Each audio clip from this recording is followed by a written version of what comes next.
सहायता शिक्षा। तो आज का हमारा टॉपिक रिलेटेड है एक अदर लैंग्वेज से, that is called Roman Jacobson.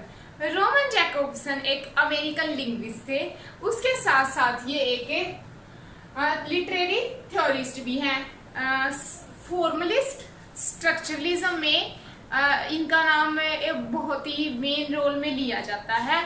But आज हम रोमन जैकोब्सन का एज ए लिंग्विस्टिक डिस्कशन करेंगे कि लिंग्विस्टिक में उसने क्या भूमिका निभाई है। Okay, let's begin.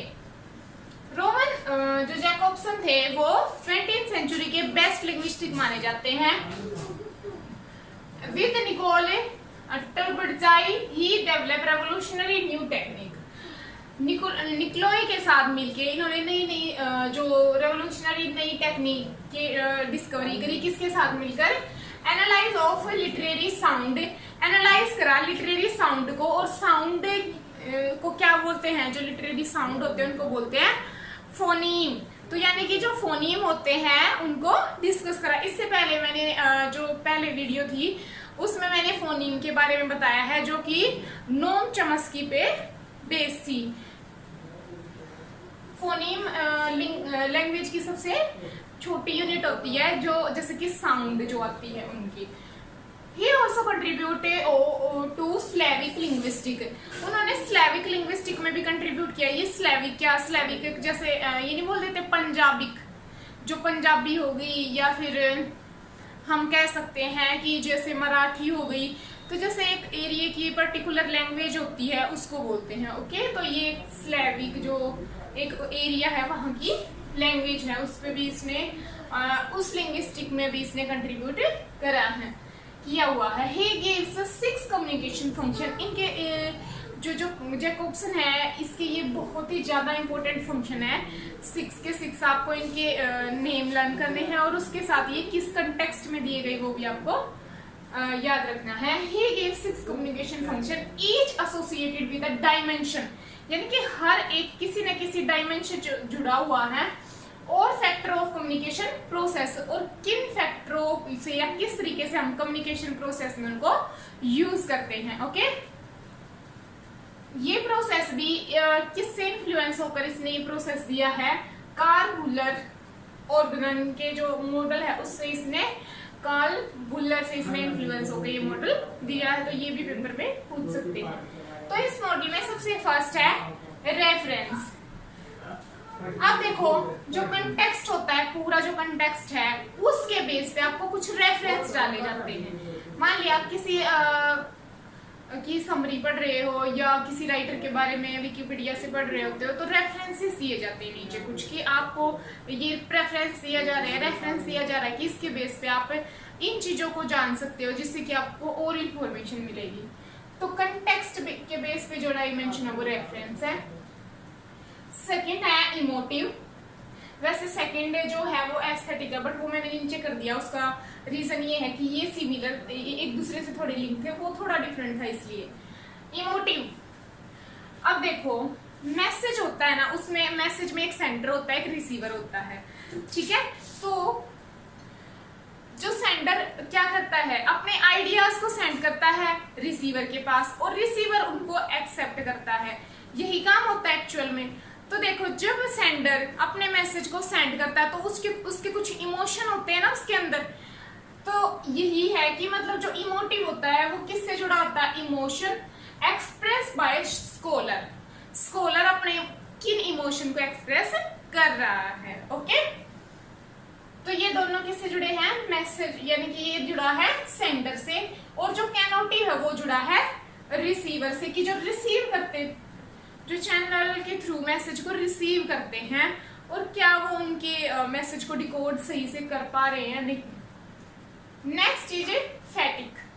फैटिक जो है ये ऐसा कंटेक्स्ट है, जैसे जब भी हम किसी अननोन पर्सन से मिलते हैं, मान लिया हमने कहीं पीजी में जा रहे हैं और रूम चेंज कर रहे हैं और हमारा पार्टनर है, या मतलब कहीं और जा रहे हैं, मान लिया आप कहीं जॉब के लिए इंटरव्यू पे जा रहे हो, तो वहां पे आपको कुछ पर्सन मिलते हैं। तो जब भी आप उनसे बात करने की कोशिश करते हैं तो सबसे पहले क्या होता है, आप सीधे ही थोड़ा सा नाम पूछते हैं, फिर वो जवाब देते, फिर आप कहते हैं हाँ, मतलब थोड़ा सा जो होता है ना स्टार्टिंग में जब कन्वर्सेशन करते हैं तो कुछ बात ढूंढते हैं, अच्छा आप भी यहाँ आए हो, एक्चुअल में पता ही है कि वो यहाँ इसीलिए आया है, अच्छा आप भी इंटरव्यू देने आए हो, तो ऐसे पूछना, ठीक है। तो जब आप कुछ रीजन ढूंढते हो किसी से बात करने के लिए, that is called phatic. Next is metalinguistic. Metalinguistic में आते हैं कोड्स। इसमें डिस्क्राइब करा जाता है लैंग्वेज को। मेटा लैंग्वेज मतलब लिंग्विस्टिक का मतलब होता है बहुत सारे लैंग्वेज को डिस्कस करा जाता है कि किस तरीके से, किस अप्रोच में वो काम करती हैं। Last is aesthetic. बिलीफ,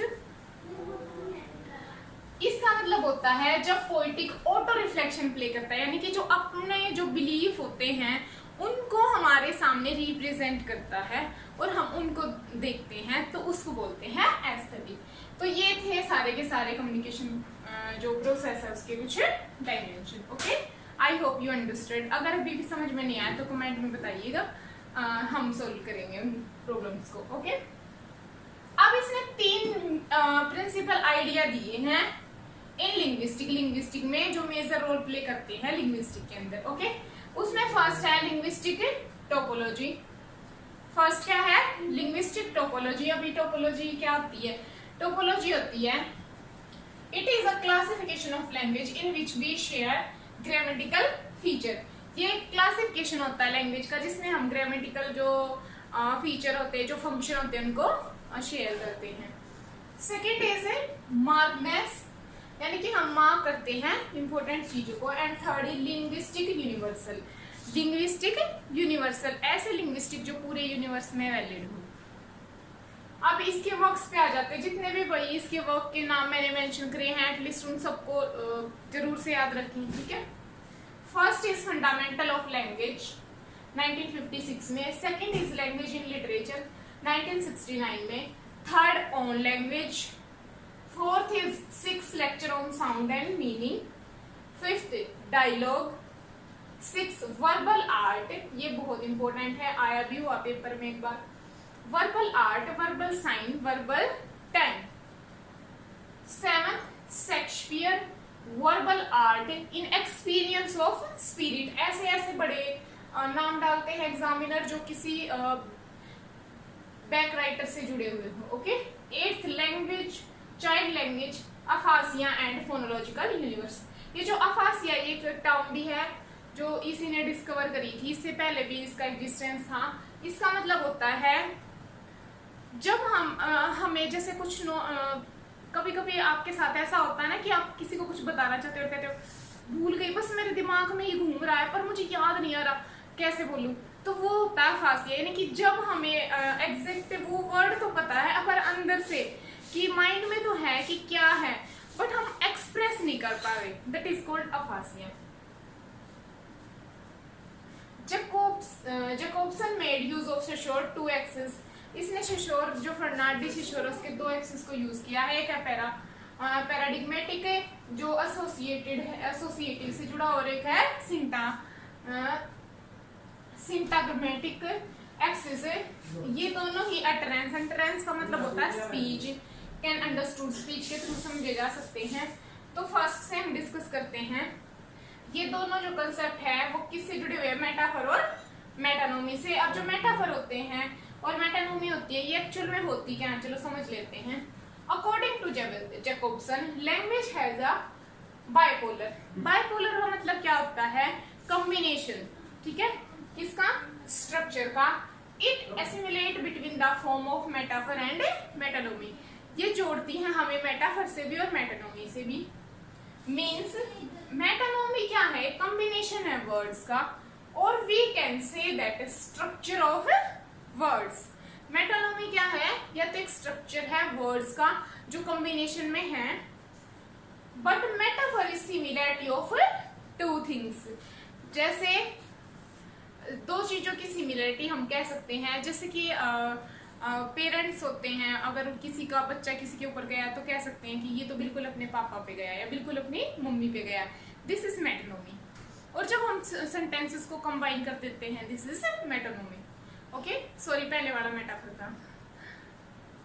तो आई होप यहाँ तक आपको क्लियर हो गया होगा। इससे जुड़ी अगर कोई भी और इन्फॉर्मेशन चाहिए तो कमेंट बॉक्स में बताइएगा, हम उसके ऊपर अलग वीडियो लेके आएंगे जल्द ही। तो भाई प्लीज़ लाइक शेयर और सब्सक्राइब करिएगा चैनल को, ताकि आगे आने वाली वीडियो के आपको नोटिफिकेशन मिल जाए। स्वस्थ रहें, आसपास सफाई रखें और खुश रहें। Thank you friends, thank you.